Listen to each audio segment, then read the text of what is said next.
Bonjour à tous et merci de nous avoir rejoints pour cet après-midi qui s'appelle les rencontres de la DataVis. Avant toute chose, je voudrais remercier la Mêlée numérique et son président Édouard Forzy et toute son équipe de nous avoir accueillis cet après-midi parce que c'était pas forcément prévu de faire cet événement dans le cadre de la Mêlée numérique et ils nous ont fait confiance et on est très heureux de profiter de toutes ces installations pour parler de DataVis. Alors, la DataVis, je ne sais pas si tout le monde sait ce que c'est que la DataVis. Donc, je me suis dit qu'il fallait peut-être que je vous donne une définition de la DataVis. Donc, je me laisse une noter. Je trouve qu'elle est assez simple et elle permet de bien comprendre ce que c'est que la DataVis. Donc, je vous la cite. La visualisation de données, ou encore DataVis pour data visualisation, alors le Z parce que c'est le côté anglais de la chose, est un terme général qui décrit tout effort visant à aider les personnes à comprendre la signification des données en plaçant celles-ci dans un contexte visuel. La data visualisation aide à voir la structure des données. Donc, on va parler de tout ça cet après-midi. Et le premier talk, le titre est « Rendre visible l'invisible du monde ». Donc, notre premier speaker était Karen Bastien de l'association We Do Data de Paris qui a eu un empêchement et qui ne peut pas nous rejoindre, mais on a néanmoins maintenu ce talk et fait appel à deux de nos grands spécialistes au sein de l'association qui vont nous parler de ce même sujet. Et je vais laisser la parole à Alain Rouen et à Edith Molandi qui vont nous parler de comment rendre visible l'invisible du monde. Voilà. Et alors après, je vais quand même vous présenter un peu avant ça l'association de Toulouse DataVis. Alors, que j'y aille. Ah, je ne suis pas du bon côté.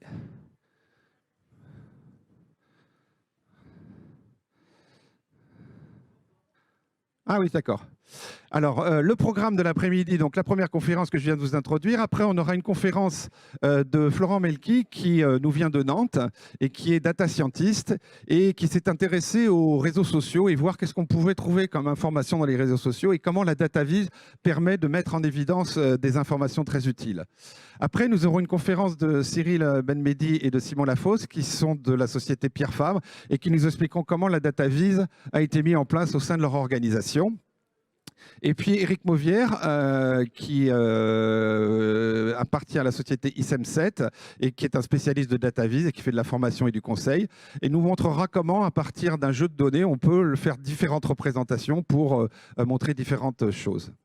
Et puis enfin, nous aurons un débat sur la DataVis, sur le titre, Objectif ou partisan, les graphiques remplacent-ils un bon discours? Et j'aurai le plaisir d'animer ce débat.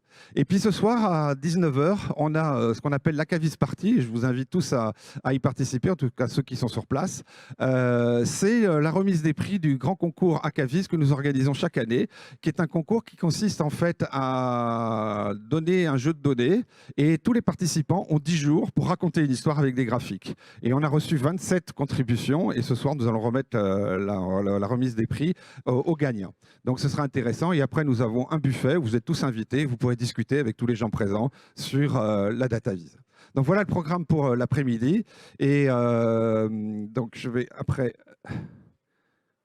Alors, je ne sais pas, je ne suis pas très doué pour la zapette. Voilà. Alors, notre association, parce que nous sommes une association, c'est une histoire qui a commencé en 2016 avec quelques passionnés de DataVis et on a très vite souhaité vouloir promouvoir et diffuser la culture de l'analyse et de la visualisation de données. Notre slogan, c'est « Voir les données et les données à voir ». Et donc, après, au départ, fait des rencontres, on a très vite voulu monter en association pour justement faciliter cet objectif. J'ai toujours un peu de mal, je ne sais pas où il faut que je zappe, peut-être ici. Voilà. Donc aujourd'hui, on est 8 animateurs, dont la plupart sont ici dans cette salle. On a utilisé le réseau social Meetup, que je pense la plupart vous devez connaître, qui est un réseau social qui permet, quand vous êtes passionné par un thème, vous postez quelque chose et puis les gens vous like, ou je ne sais pas comment on dit, ils deviennent membres de votre groupe. Et puis quand vous avez suffisamment de membres, vous pouvez organiser des rencontres physiques. C'est ce qu'on a fait. Aujourd'hui, on est à 1750 membres en Meetup. Et puis on a aussi à peu près 450 clubistes. Donc c'est des gens qui nous suivent un peu mieux. C'est-à-dire des gens qui nous ont dit, bah oui, nous on est vraiment intéressés par ça. Ils sont inscrits sur notre newsletter et on a, disons, un contact plus facile avec eux. Alors, voilà, donc qu'est-ce qu'on fait? Donc, comme je vous le disais, on fait des rencontres, des meet-up. Donc, on en a un 47e, on en fait à peu près 8 par an, donc c'est à peu près la fréquence. Ces derniers temps, on les a fait plutôt en Zoom, hein, puisque c'est un peu la tendance. Et du coup, eh ben, les prochains meet-up, on va continuer à les faire à la fois en présentiel et en live, parce que finalement, pendant le Covid, on a eu beaucoup de gens qui étaient en dehors de la communauté de Toulouse, qui sont venus se connecter sur nos meet-up. Et donc, aujourd'hui, on va continuer dans ce sens-là. Donc, on aborde tous les sujets de la data vise, comment on les fait, les outils, il y a des témoignages, enfin plein de choses. C'est vraiment tous les aspects de la data vise. On fait l'événement à Cavis, donc je vous ai parlé avec la remise du prix ce soir. Et puis on fait aussi des formations dans les collèges, les lycées pour acculturer les gens autour de la data vise. Comment on fait un graphique, quelles sont les règles à respecter, et puis comment on communique avec ça. Et puis on a aussi une possibilité de faire des offres de services, soit d'organiser des initiations, faire des ACAVIS sur mesure, préparer des données ou réaliser des visualisations. Voilà. Et on a un super site internet. Alors je dis super parce qu'il est tout nouveau, il est très moderne, très chouette. Donc on est très fiers de ce travail-là, qui était un gros travail, qui a été réalisé par les animateurs de l'association. Bon, voilà ce que je voulais dire sur notre association. Et là, je vais laisser la parole à Alain, qui va venir nous parler de l'invisibilité des informations. Où est-il? Ah, Alain était sur le côté.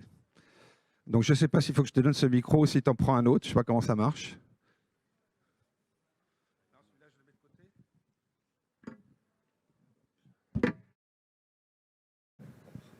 Celui propre, ça marche. Merci. Tout est bon. Tout est bon. Donc merci Alain.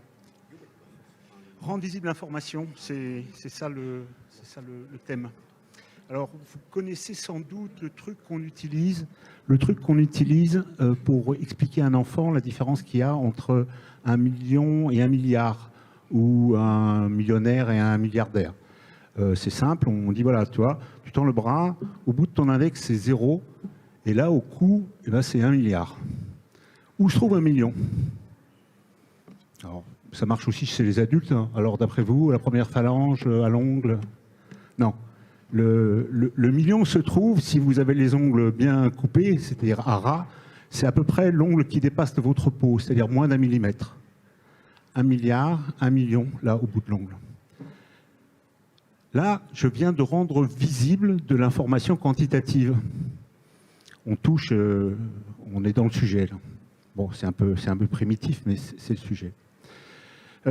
Une fois qu'on commence à réfléchir à comment rendre visible l'information, on se dit, mais si j'arrive à le faire, est-ce que si je fais exactement l'inverse, est-ce que je vais pouvoir rendre invisible l'information? Eh bien oui, et il y a des gens qui le font. J'ai un exemple qui est assez connu. Au siècle dernier, les gens qui produisaient des films mettaient l'année de production en chiffres romains.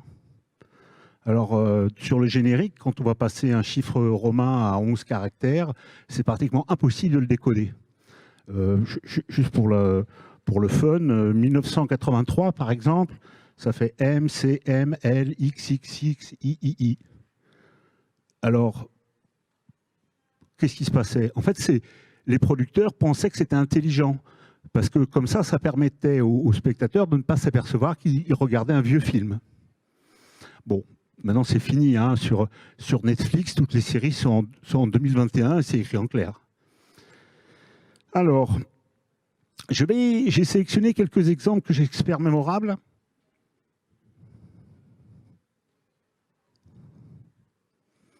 En commençant par le plus simple de tous, c'est la courbe XY qu'on a tous vu au lycée, qu'on a dessiné sur du papier millimétré, fut un temps.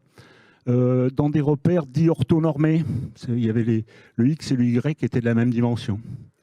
Sauf que dans la vraie vie, eh ben on ne présente pas des fonctions mathématiques au journal de 20 heures ni dans les journaux. On trace des données qui sont hétérogènes. J'ai en X là des dates et en Y j'ai des quantités, peu importe ce que c'est, mais c'est des quantités. Et ce qu'il faut bien comprendre, c'est que l'espace que l'on donne en haut et en largeur est totalement arbitraire. Et je pourrais tout à fait décider soit de représenter un boom vertigineux, simplement il me suffit de comprimer l'axe des X, ou alors une très ennuyante stagnation, la partie B. Le D, c'est surtout une mise à l'échelle. Juste pour signifier que ce que l'on voit est quand même soumis à un arbitraire de représentation. Alors, on peut faire pire encore. On peut jouer sur les échelles. Alors, je prends l'exemple du réchauffement climatique. Si je représente l'évolution de la température moyenne des océans, je vais obtenir un morne clapotis là, qui va autour de, je ne sais pas, 11 degrés, j'en sais rien. Mais si je veux rendre visible le réchauffement climatique, il faut que je fasse autre chose. Ce que je vais faire, c'est que je vais allonger la dynamique de l'échelle et je vais représenter les écarts à la moyenne en utilisant 2 couleurs. Et ça va me permettre de rendre visible que, effectivement, vu de loin, ça a l'air de ne pas bouger, mais vu de près, si, c'est en train de partir et de partir de manière extrêmement visible pour le coup. Alors, regardons un autre spécimen.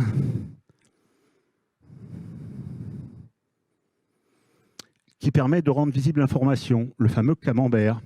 C'est la représentation classique, habituelle, pour représenter les parties par rapport au tout. Alors, le camembert est très... Bon, c'est pas mal. Par exemple, si je vous dis, le tout fait 100, que vaut E? E vaut à peu près 25, on est d'accord. Bon. Mais si je vous dis que vaut B, est-ce que B est plus grand ou plus petit que A? Quels sont les 3 premiers? Là, tout de suite, ça va demander plus d'efforts visuels. Et en fait, pour rendre visibles les grandeurs qui sont là, le camembert, ce n'est pas le bon candidat. C'est le diagramme en barre. Et je vous ai sélectionné 4 petits échantillons pour essayer de vous convaincre. Vous avez la version camembert, vous avez la version barre. Et si je vous pose la question suivante, quel est le plus grand, quel est le plus petit, quels sont les 3 premiers, les 3 derniers, vous allez voir que l'œil a plus de facilité à utiliser les versions barres, donc le rendre visible. Donc les barres, c'est bien, c'est mieux que le camembert, super. Mais est-ce que les barres, c'est bien tout le temps? Je vais prendre un cas tout simple où je regarde d'un mois sur l'autre des mêmes grandeurs qui sont représentées sous forme de barres horizontales. Eh bien, c'est pas facile de savoir si la première grandeur a augmenté ou diminué. Mais on peut rendre visible ça de manière très simple, simplement en rajoutant un cadre. Et là, si je rajoute un cadre, on peut sans effort voir que la première grandeur a augmenté, la deuxième également. Voilà. Je rends visible avec des techniques visuelles de l'information qui était difficile à percevoir, ne serait-ce qu'à voir. Alors, toujours les barres. Il y a des versions de barres qui sont assez classiques, c'est les barres superposées. On en trouve partout. Alors, rendons aux barres superposées ce qu'elles font de bien. Elles rendent visible la grandeur qui est la plus en bas, le bleu foncé. On voit bien la grandeur. Elles rendent visible la somme de toutes les quantités. C'est le sommet, c'est le pic, c'est la crête du diagramme. Enfin, elles rendent tout à fait visibles les proportions, les quantités des grandeurs à chaque point.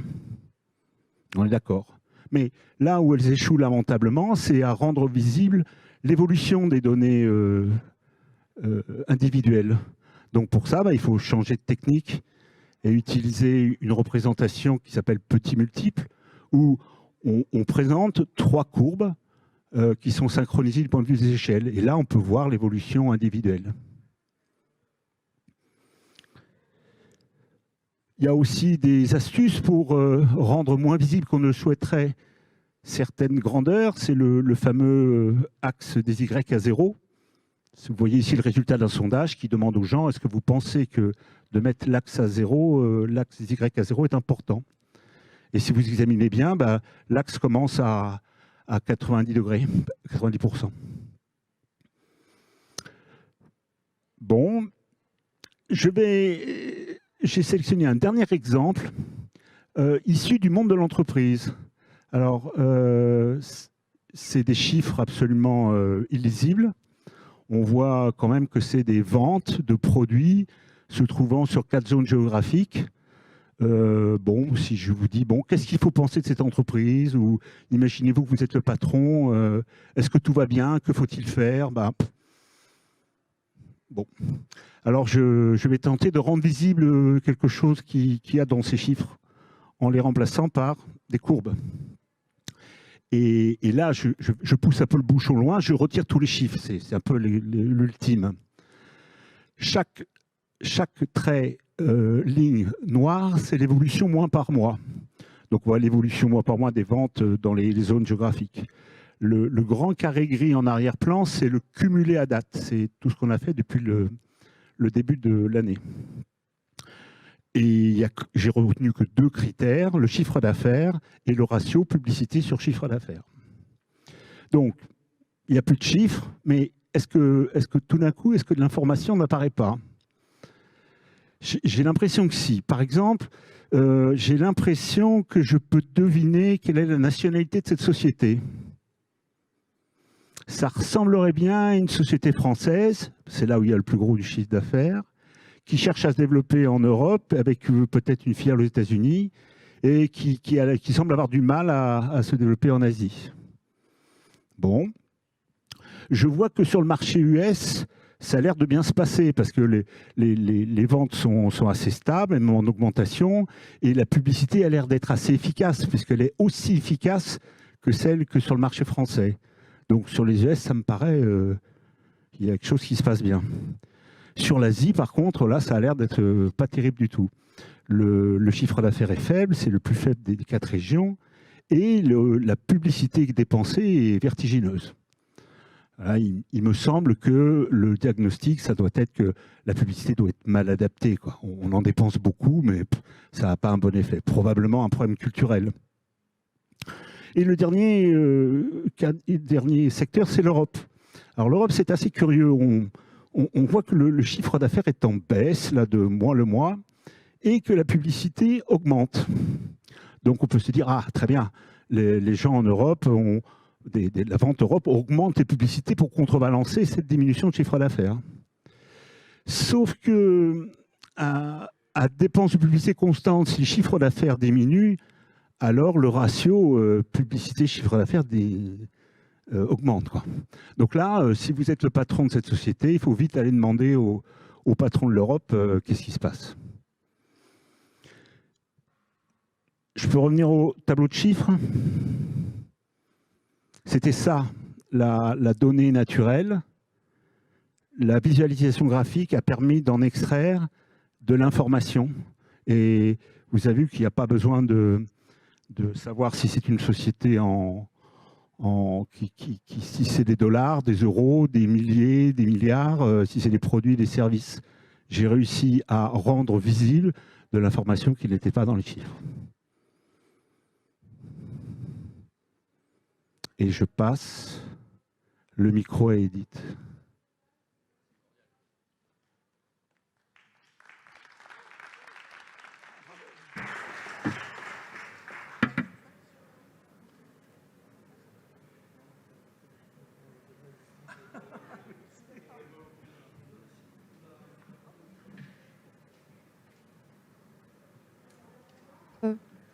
C'est bon?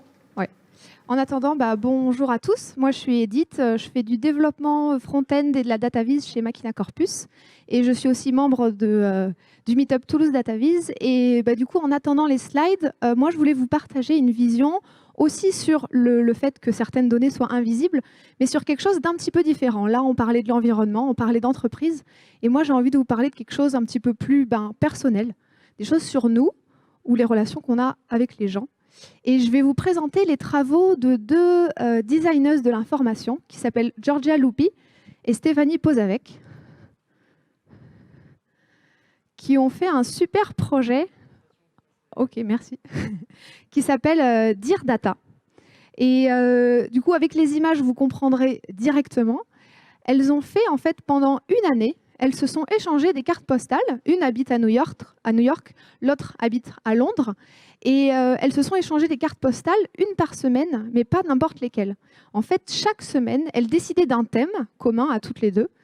Et elles allaient collecter des informations, mais à propos d'elles-mêmes. Et une fois qu'elles avaient collecté ces informations, elles allaient choisir de les représenter de manière un petit peu différente de ce qu'on voit en DataVis d'habitude, parce qu'elles allaient en fait dessiner des choses. Donc là, vraiment, avec le slide, c'est encore mieux. Voilà, c'est un petit peu plus parlant, non? Donc là, vous avez des exemples de plusieurs de ces cartes postales. Et en fait, de loin, on peut se dire, bah non, enfin, ça, c'est pas vraiment de la DataVis, c'est des dessins, il y a quelques couleurs, mais bof, quoi. Mais en fait, on se rend compte que non. Là, c'est un exemple d'une semaine où elles se sont dit, on va collecter chaque jour, toutes les fois où je regarde l'heure, et quelle serait la raison. Donc on se dit, bon, c'est pas forcément super intéressant comme sujet, mais elles ont fait vraiment cet exercice. Alors ça peut être dans un carnet, sur votre téléphone. En fait, vous prenez des notes sur ce qui se passe, sur un thème particulier dans votre journée. Et à la fin de la semaine, elles avaient toutes ces données observées et collectées. Elles se sont dit, quelle représentation graphique je pourrais utiliser qui soit un petit peu plus originale et que je peux encoder à la main. Donc vraiment dessiner. Donc vous avez l'exemple ici des 2 cartes postales sur ce sujet-là. Donc on voit des représentations, ce n'est pas vraiment des graphiques en barre ou des camemberts, mais pourtant c'est vraiment une grammaire visuelle, une manière de dire j'ai une liste de données, chacune a différents attributs et je choisis de les représenter de telle et telle manière. Je suis une règle dans la représentation. Et ça, c'est une approche que défend beaucoup Giorgia Lupi. Elle définit un concept qui s'appelle l'humanisme des données. Et elle dit, en ce moment, on est un peu dans un monde où on dit le big data, c'est très important, il faut qu'on l'utilise tout le temps pour être data-driven, il faut qu'on prenne toutes nos décisions sur des données parce que les données sont objectives et c'est seulement ça qui est important. Et il faut aussi qu'on puisse prendre des décisions de manière très rapide, en 5 minutes. Il faut que je prenne une décision avec un graphique et hop, je passe à la suite. Et donc ça, c'est un aspect important de la visualisation de données, mais elle essaye vraiment d'apporter une vision complémentaire où elle a barré un petit peu tous ces différents termes. Et elle dit, plutôt que de penser que les données sont forcément objectives et qu'il faut prendre juste 5 minutes pour décider, en fait, on représente la réalité est complexe. Et si ça se trouve, ça peut être intéressant de passer plus de temps avec ces données-là, de les représenter de manière plus nuancée, plus complexe, apporter du contexte et changer un petit peu de perspective. Ça, c'est un exemple d'un projet qu'elle a réalisé qui, je trouve, est très parlant. Ça s'appelle Data Bruises. Et en fait, elle l'a réalisé parce qu'une de ses amies, à un moment donné, lui a annoncé que sa fille de 3 ans avait une maladie auto-immune très importante. Donc, ça a vraiment changé leur quotidien en quelques jours. Et elle était vraiment désœuvrée. Et du coup, cette designeuse a essayé de réfléchir comment moi, je peux apporter quelque chose en fait, dans ce contexte. Comment ma vision de cet humanisme des données peut aider. Et du coup, elles ont travaillé ensemble pour collecter des informations sur la maladie. Et du coup, chaque jour, elles suivaient l'évolution des hématomes sur le corps, les résultats des tests en laboratoire, le nombre de plaquettes, donc des aspects très médicaux, mais aussi d'autres aspects qui vont être beaucoup plus humains. C'est quoi mon degré de peur aujourd'hui? Est-ce que je ressens plutôt de l'espoir? Comment ça se passe? Et tout au fil de ces mois de collecte d'informations, à la fin, elles ont essayé de le représenter d'une manière assez originale, plutôt poétique, qui peut tendre un petit peu vers l'art. Et du coup, ici, on retrouve, en fait, pour chaque jour de ces mois passés à traiter la maladie, un pétale. Et ensuite, on va avoir d'autres éléments visuels, les points pour le nombre de plaquettes, les changements de couleur pour l'évolution de l'intensité de la maladie et autres. Et donc ça, effectivement, c'est pas quelque chose où on peut se dire, paf, en 5 minutes, je sais ce qui se passe. Non, il faut vraiment aller passer du temps, découvrir, comprendre ce qui est représenté. Et c'est peut-être une manière qui permet de développer un petit peu l'empathie. Aussi, ici, on utilise la visualisation de données, finalement, pour transmettre quelque chose, pouvoir se mettre à la place de quelqu'un. Et c'est vrai que c'est une approche qui est un petit peu différente des tableaux de bord, etc. Après, on ne recherche pas forcément la même chose, mais voilà, c'est des approches qui peuvent être complémentaires et qui restent intéressantes. Et du coup, pour revenir sur cette histoire de carte postale, ces 2 designeuses, elles ont aussi voulu que cette démarche-là, elle soit accessible à tout le monde. Donc en fait, elles ont écrit un livre qui s'appelle Observe, collecte, dessine, dont là j'ai un exemplaire.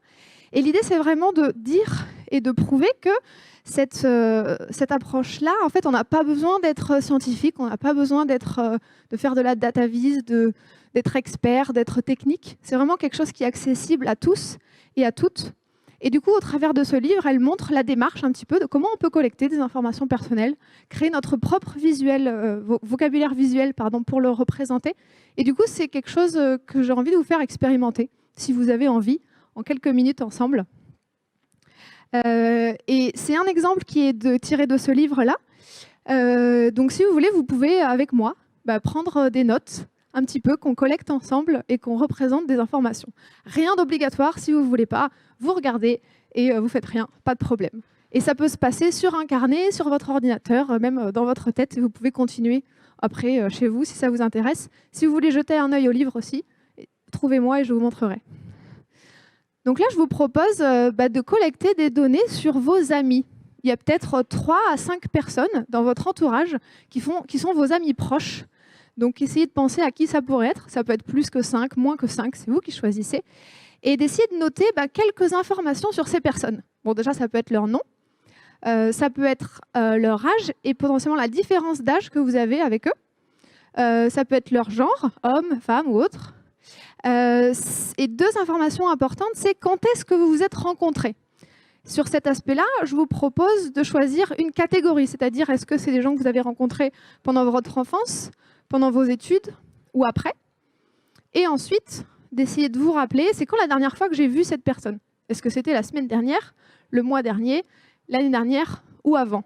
Et ça, c'est une question intéressante, surtout en période de Covid. Après, on peut collecter d'autres informations supplémentaires. Là, je vous ai mis des exemples sur comment vous communiquez ensemble d'habitude. Est-ce que vous vous appelez, vous échangez des messages, ou c'est plutôt par appel ou en personne? Et de quoi vous parlez d'habitude? Donc là, pareil, c'est libre. Vous pouvez créer vous-même vos propres catégories. Donc je vous laisse quelques minutes pour prendre des notes. Ne vous inquiétez pas si ce n'est pas fini quand on passe à la suite, vous pourrez continuer. Donc je récapépète. Le nom de la personne, votre différence d'âge, leur genre, quand est-ce que vous vous êtes rencontrés et quand est-ce que vous vous êtes vus pour la dernière fois.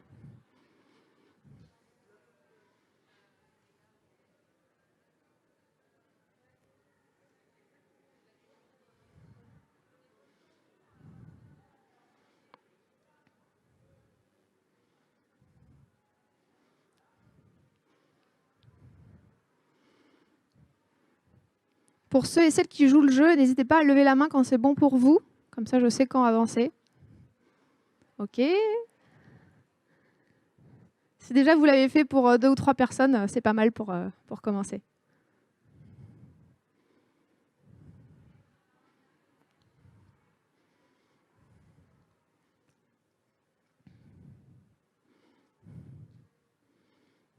Donc dans le livre, vous verrez au début, ça vous propose un thème, des informations à collecter, et ça vous donne le vocabulaire visuel, c'est ce que je vais faire après.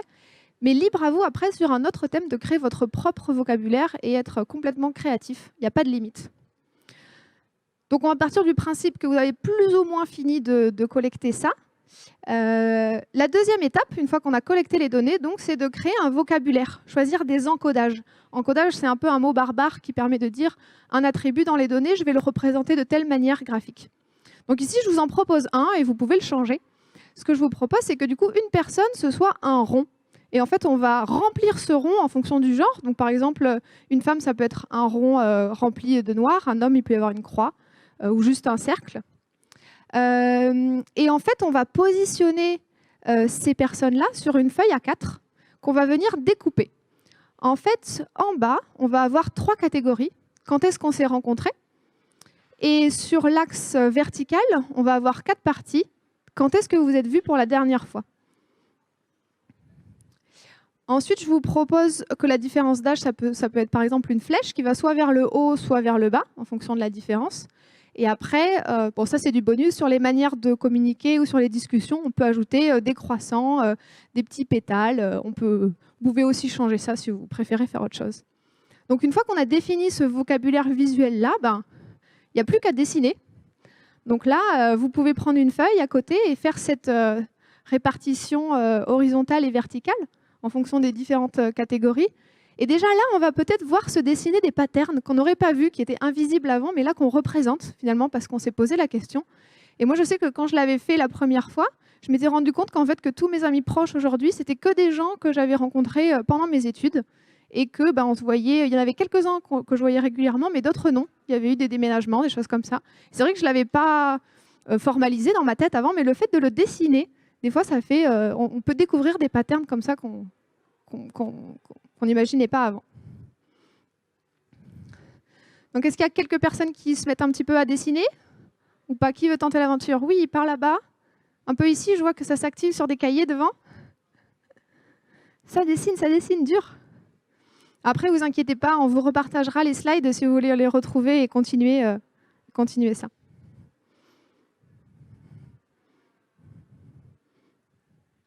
Et du coup, cette approche-là, elle est super intéressante parce que le fait de dessiner à la main, on est finalement vachement plus proche des données qu'on représente par rapport à si on les représente avec l'ordinateur ou des logiciels ou autres. Donc, ce n'est pas forcément pertinent tout le temps, mais ça reste intéressant quand on a des jeux de données qui sont relativement petits. Et l'étape que je préfère là-dessus, c'est une fois qu'on a dessiné finalement, c'est de prendre un petit pas de recul et se dire qu'est-ce que je vois? Est-ce que je me rends compte de certaines choses? Est-ce que la manière dont c'est organisé, ça me parle? Est-ce que je trouve même que dessiner, est-ce que c'est vraiment de la data vis ou pas? On peut répondre que non. Mais ça peut vraiment nous permettre de représenter des choses de notre quotidien auxquelles on ne faisait plus vraiment attention. Ça permet aussi d'apporter un peu plus de présence dans ce qu'on fait, le fait de collecter, de l'observer. Voilà, c'est un processus qui est intéressant et le représenter aussi.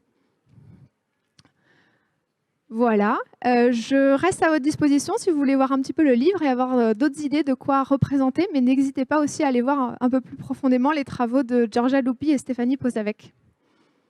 Merci beaucoup.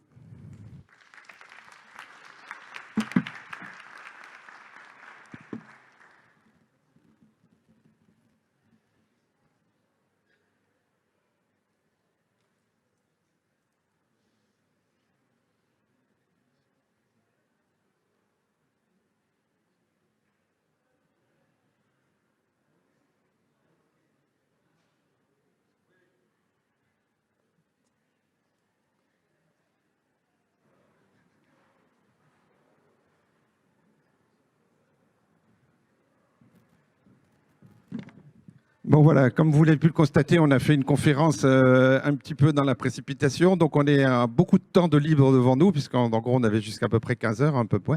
Donc si vous avez des questions, c'est vraiment le bon moment. Si vous voulez, vraiment on a le temps de pouvoir discuter, à la limite. Donc je ne sais pas comment on peut prendre les questions. Si vous avez des questions, vous pouvez me les adresser et Alain et Edith viendront avec moi y répondre. Alors est-ce qu'il y a des questions dans la salle ?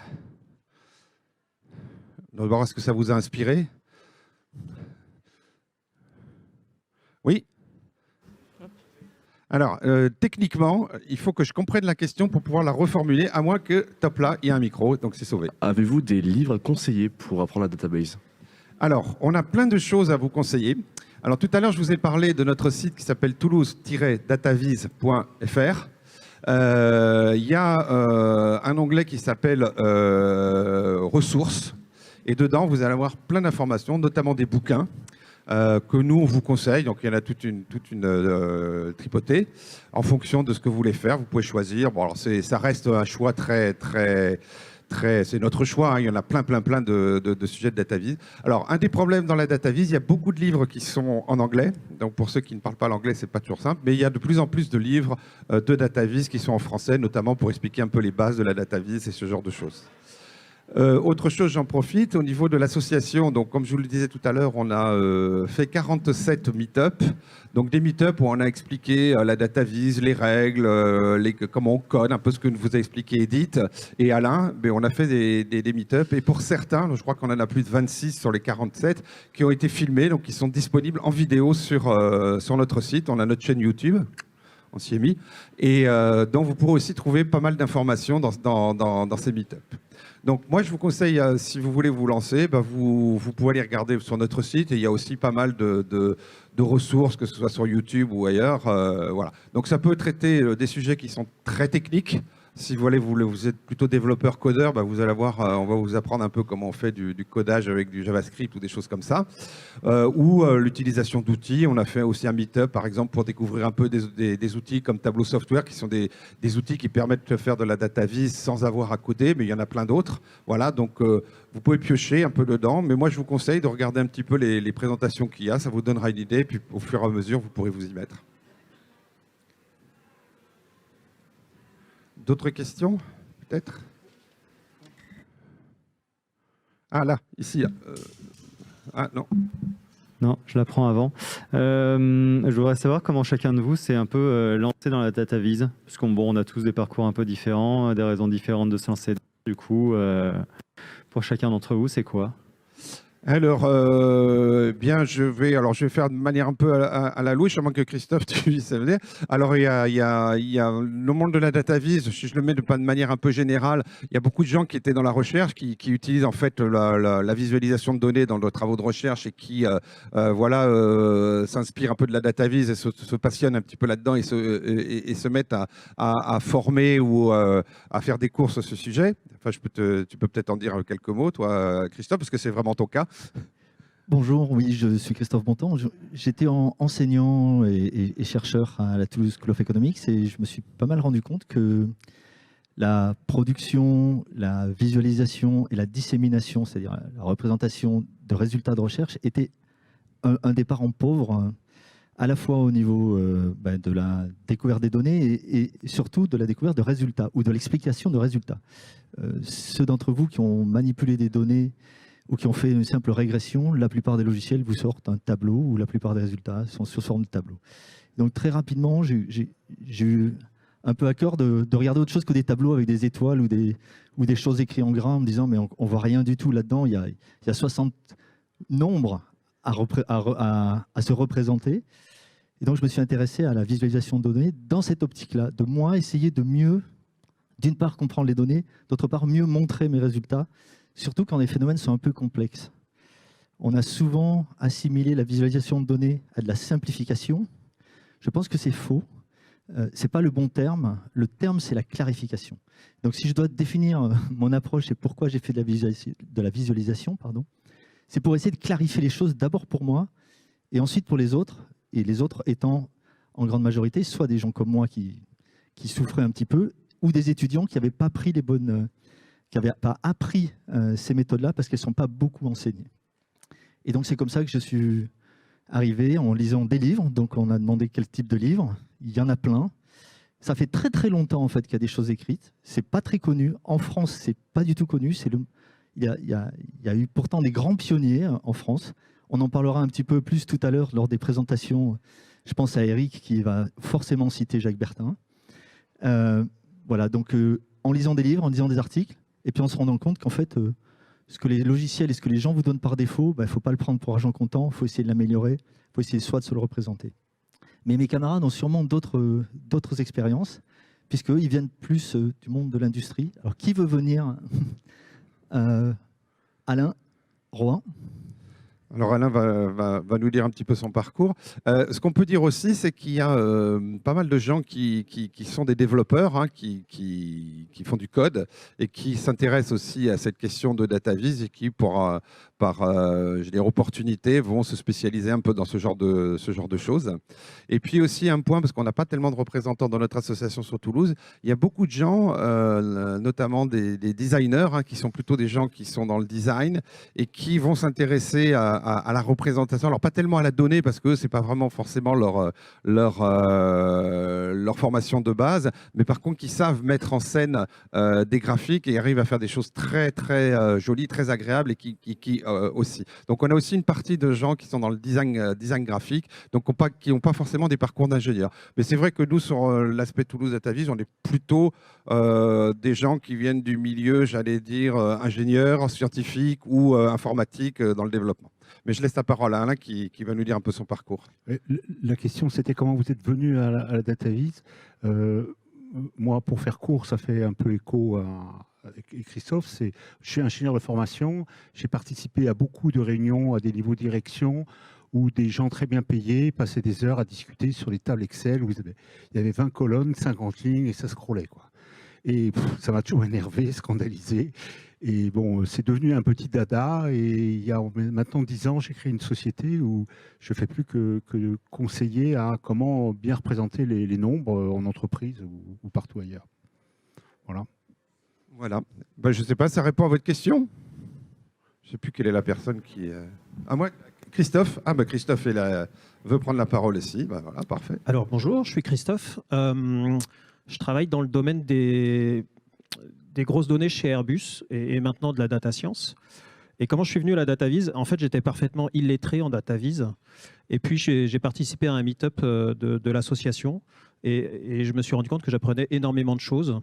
Et que ça couvrait une de mes frustrations, c'était tout autour de moi, les gens prenaient plein de décisions sur la base de camemberts tels que ceux qu'a montré Alain tout à l'heure, qui étaient tous les mêmes, dans lesquels on ne voyait rien. Mais ils prenaient tout un tas de décisions très importantes sur la base de très mauvaises représentations des données. Donc cette culture que m'a apportée l'association répondait à une frustration. Et petit à petit, je suis devenu, autour de moi en tout cas, on m'appelle le brigadier camembert, c'est-à-dire que plus personne n'ose mettre un camembert sur une présentation qui passe devant mes yeux. Et je pense que disséminer... Brigadier camembert chez Airbus, c'est pas mal quand même. Voilà. Quelqu'un d'autre ou sinon on passe peut-être à une autre question, comme vous voulez.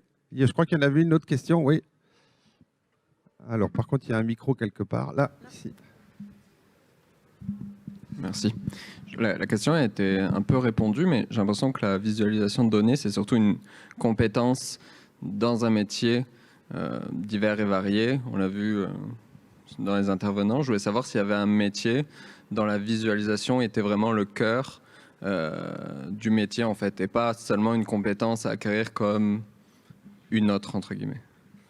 C'est une très bonne question. En fait, on pourrait mettre la question, justement, de discuter un petit peu à midi là, entre nous. Est-ce que finalement, il y a un vrai business autour de la DataVis? C'est un peu ça votre question.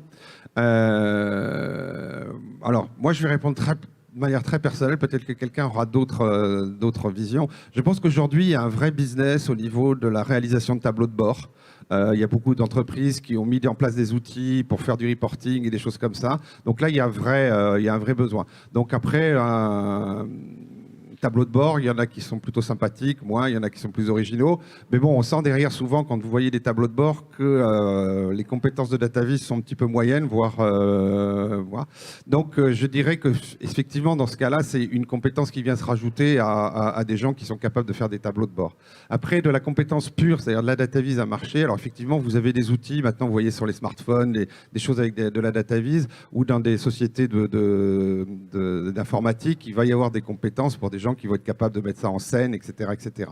Mais un métier pur DataVis, je sais pas, je pense que c'est une compétence qui vient se rajouter à plein d'autres choses. Mais la DataVis tout seul, je sais pas, j'aurais tendance à dire que non, c'est forcément quelque chose de complémentaire à plein de choses, quoi. Et puis la DataVis, c'est de l'analyse de données, c'est comprendre, c'est faire voilà, c'est beaucoup de compétences qu'il faut avoir pour pouvoir effectivement faire des DataVis qui sont belles. Je ne sais pas si je réponds à votre question, mais c'est un peu le sentiment que je pourrais exprimer.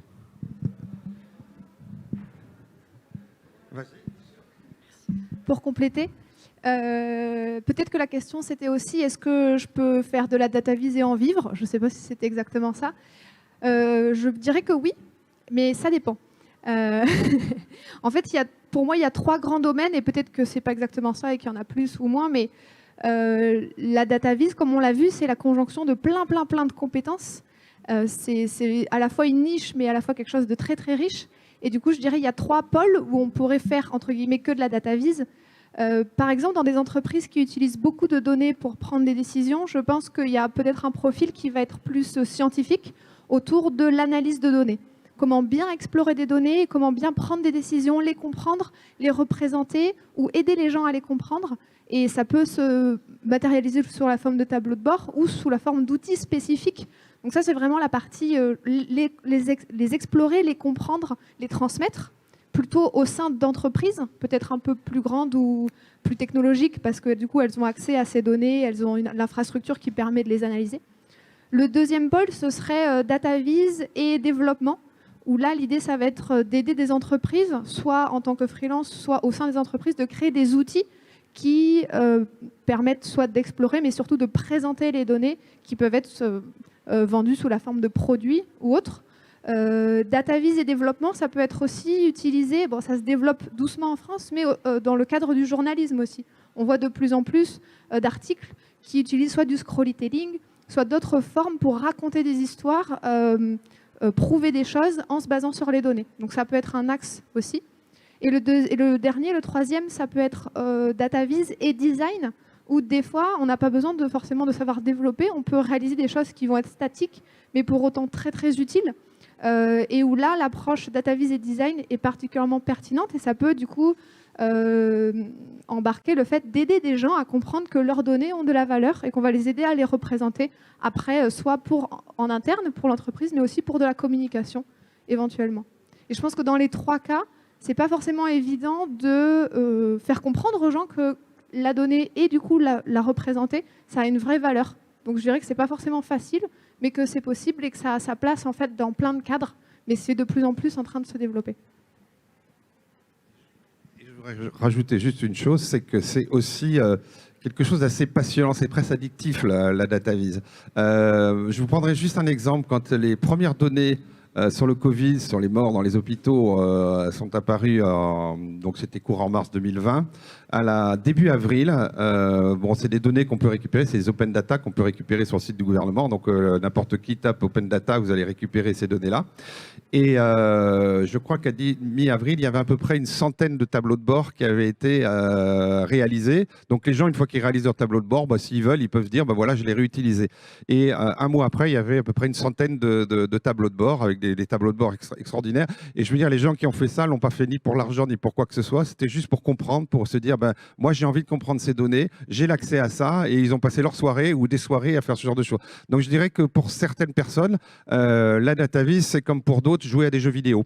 C'est voilà, on enquête, on regarde, on voit des choses, et c'est un langage et on peut s'exprimer. Vous pouvez envoyer votre graphique après à vos copains, à votre communauté, dire regardez ce que j'ai vu, ce genre de choses. Donc il y a aussi cet aspect-là qui je pense est important aussi.